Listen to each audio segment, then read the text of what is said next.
पहलगाम आतंकी हमले के बाद पाकिस्तान पर संकट के बादल मंडरा रहे हैं। भारत ने अब तक पाकिस्तान के खिलाफ सिंधु जल संधि पर रोक समेत 5 बड़े एक्शन लिए हैं, लेकिन उस पर अभी और कड़ी कार्रवाई होनी तय है। इससे पाकिस्तान घबरा गया है और अपने मित्र देशों के पास मदद मांगने पहुंचा। हालांकि वहां से भी उसे बड़ा झटका लगा है। पाकिस्तानी विदेश मंत्रालय ने बताया कि पहलगाम हमले पर उसने अपनी स्थिति साफ करने के लिए सभी मित्र देशों से संपर्क किया है, लेकिन अभी तक किसी ने भी मध्यस्थता का प्रयास नहीं किया है। यानी कि पाकिस्तान के मित्र देशों ने भी उसे अकेला छोड़ दिया है, जो कि किसी झटके से कम नहीं है। पाकिस्तान ने पहलगाम हमले की अंतर्राष्ट्रीय स्तर पर जांच की भी मांग की है। मीडिया रिपोर्ट्स की माने तो पाकिस्तान के रक्षा मंत्री ख्वाजा आसिफ ने कहा कि पाकिस्तान अंतर्राष्ट्रीय जांच में सहयोग करेगा। भारत बिना किसी सबूत और जांच के पाकिस्तान को दंडित करने के लिए कदम उठा रहा है। पहलगाम आतंकी हमले के बाद भारत के एक्शन से पाकिस्तान की घबराहट बढ़ी हुई है। आतंकवाद को समर्थन देने को लेकर हो रही चौतरफा हमलों से पाकिस्तान की किरकिरी हो रही है। पहलगाम आतंकी हमले को लेकर एक बार फिर पाकिस्तान फंसा है तो उसने नया पैंतरा अपनाया है। पाकिस्तान ने पहलगाम हमले की अंतर्राष्ट्रीय स्तर पर जांच की मांग की है। मीडिया रिपोर्ट्स की माने तो पाकिस्तान के रक्षा मंत्री ख्वाजा आसिफ ने कहा कि पाकिस्तान अंतर्राष्ट्रीय जांच में सहयोग करने के लिए तैयार है। पहलगाम हमले की अंतर्राष्ट्रीय जांच कराई जानी चाहिए। वहीं रक्षा मंत्री आसिफ ने कहा कि भारत ने आतंकी हमले के बाद की स्थिति का इस्तेमाल जल संधि को रोकने और घरेलू राजनीतिक उद्देश्यों के लिए किया है। भारत बिना किसी सबूत और जांच के पाकिस्तान को दंडित करने के लिए कदम उठा रहा है। उन्होंने कहा कि हम नहीं चाहते हैं कि ये युद्ध भड़के, क्योंकि इस युद्ध के भड़कने से इस क्षेत्र में तबाही मच सकती है।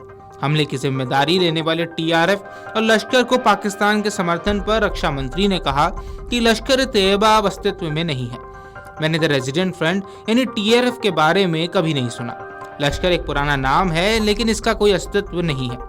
हमारी सरकार ने पहलगाम हमले की कड़ी निंदा की है। पाकिस्तान दशकों से आतंकवाद का शिकार रहा है। पहलगाम हमले को लेकर भारत लगातार पाकिस्तान पर आरोप लगा रहा है। भारत ने पाकिस्तान पर सिंधु जल संधि पर रोक समेत कई प्रतिबंध लगाए हैं। वहीं पाकिस्तान हमले में संलिप्तता से इनकार कर रहा है। पाकिस्तान ने भारत के विमानों के लिए भी अपना हवाई क्षेत्र बंद कर दिया है।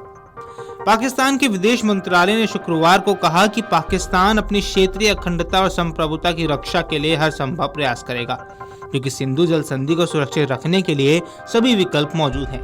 ये 24 करोड़ लोगों की जीवन रेखा और अधिकार है, जिससे अंतर्राष्ट्रीय कानून और द्विपक्षीय संधियों द्वारा बनाया गया है। विदेश मंत्रालय के प्रवक्ता शफकत अली खान ने साप्ताहिक प्रेस वार्ता को संबोधित करते हुए कहा, सिंधु जल संधि बहुत स्पष्ट है। ये स्पष्ट है, पाकिस्तान के लिए सभी विकल्प मौजूद है। ये हमारी जीवन रेखा है और हमारा अधिकार है। हम अपने लोगों के लिए इस अधिकार को सुरक्षित करने के लिए हर संभव प्रयास करेंगे। इससे पहले भारत ने भी पाकिस्तान पर डिप्लोमेटिक स्ट्राइक करते हुए नई दिल्ली स्थित करीब 45 देशों के राजदूतों को पहलगाम में हुए नृशंस आतंकी हमले पर सीमा पार आतंकवाद से इसके संबंध के बारे में जानकारी दी थी।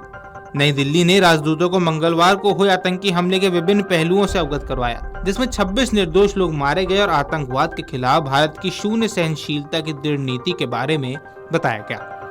विदेश मंत्रालय के वरिष्ठ अधिकारियों ने 2 बेंचों में राजदूतों को जानकारी दी। ब्रीफिंग के दौरान लैटिन अमेरिका, अफ्रीका और पश्चिमी एशिया के राजनयिक शामिल हुए।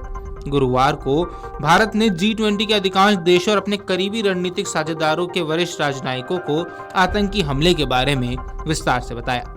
आपको बता दें कि बीती 22 अप्रैल को जम्मू कश्मीर के पहलगाम में पाकिस्तान समर्थित लश्कर तैयबा के संगठन टीआरएफ ने आतंकियों ने 26 निर्दोष पर्यटकों को गोली मारकर हत्या कर दी थी।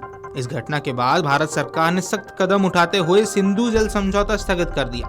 साथ ही पाकिस्तान के साथ कूटनीतिक संबंध भी खत्म कर लिए।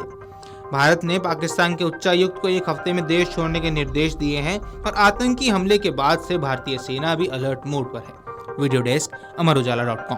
अगर आप ये वीडियो YouTube पर देख रहे हैं तो हमारे चैनल को सब्सक्राइब कर बेल आइकन दबाएं और Facebook पर देख रहे हैं तो हमारे पेज को लाइक करें।